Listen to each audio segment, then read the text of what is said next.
Have you ever been in a season where the pain was so loud that it felt like God went silent? You're praying, you're crying out, you're doing everything you're supposed to, but all you hear back is your own echo. It is one of the most isolating feelings in the world. You start to wonder, is he ignoring me? Have I done something wrong? Or maybe he's just not there. If you're currently walking through a season of suffering, emotional exhaustion, or just deep confusion, and you're feeling like you have lost the frequency to God's voice, I want you to know that you aren't crazy and you aren't broken. Today, we're going to talk about why pain makes it so hard to hear God and how to actually find His voice again, even in the middle of the storm. Welcome. If you're new here, my name is Ruki, and on this channel we talk about faith, emotional health, and navigating the messy parts of being human. Today, we are tackling a heavy but necessary topic: God's voice through your pain. There's a misconception in a lot of the faith circles that if you're close to God,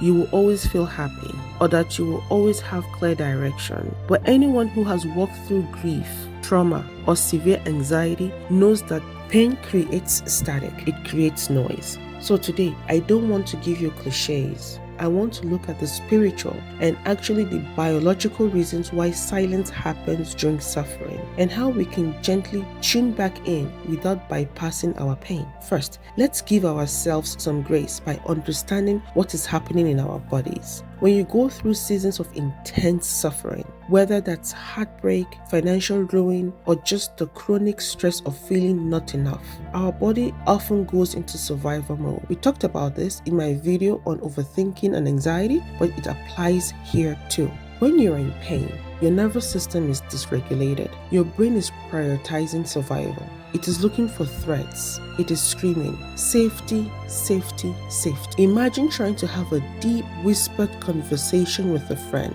while standing next to a jet engine that is taking off. This is what trauma or deep grief does to your internal world. The pain is the jet engine. God's voice, historically and scripturally, is often described as a still, small voice, a gentle whisper. So, if you can't hear God right now, it's not necessarily because He has stopped speaking.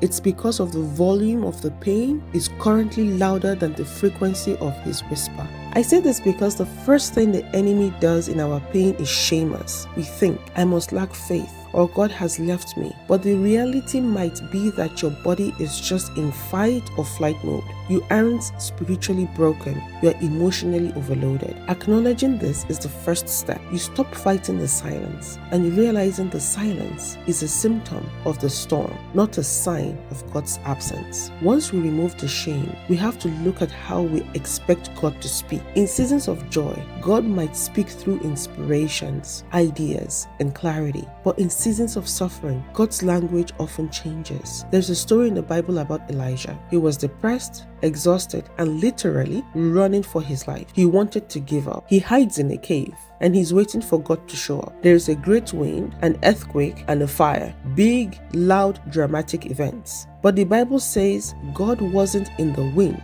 in the quake, or the fire. After all the noise, there came a delicate, whispering voice. When you are hurting, we usually want the earthquake. We want God to come down, shout the answer, fix the problem, and shake the foundation so we can feel better instantly. We want the loud miracle, but often in the valley, God speaks through presence, not explanation. When you are grieving, the best friend isn't the one who talks for 3 hours explaining why this happened.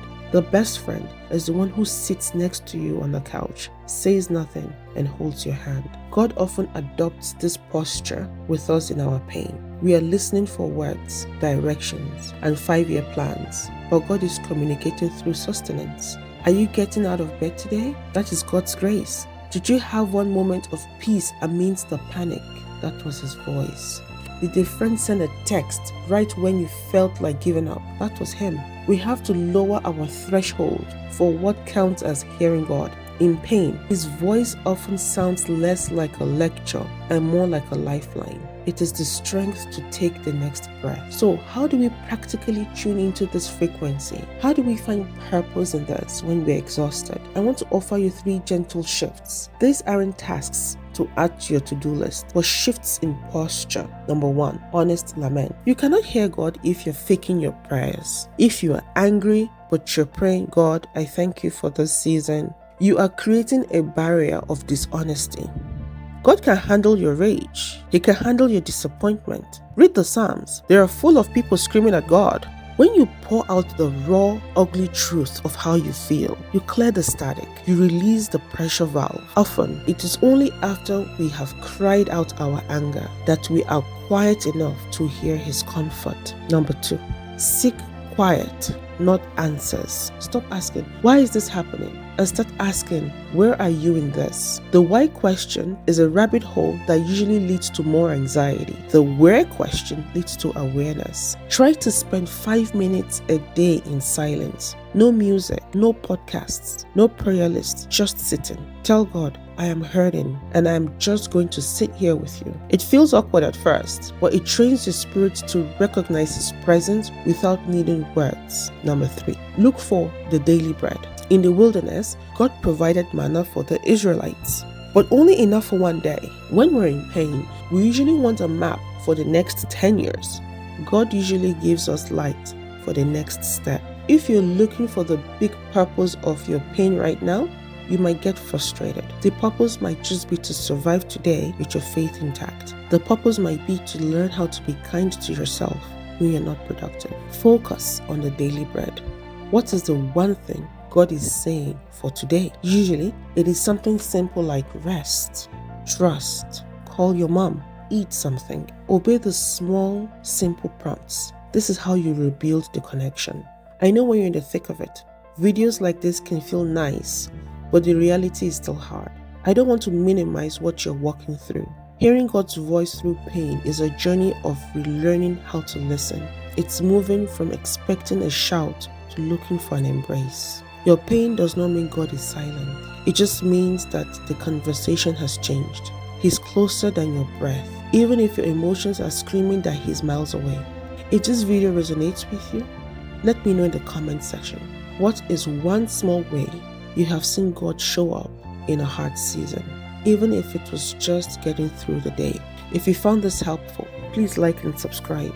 We are building a community here. We are building a community here that is honest and about struggle, but hopeful about the healing. Take a deep breath. You are loved, you are held, and you're not alone in this. And I'll see you in the next video.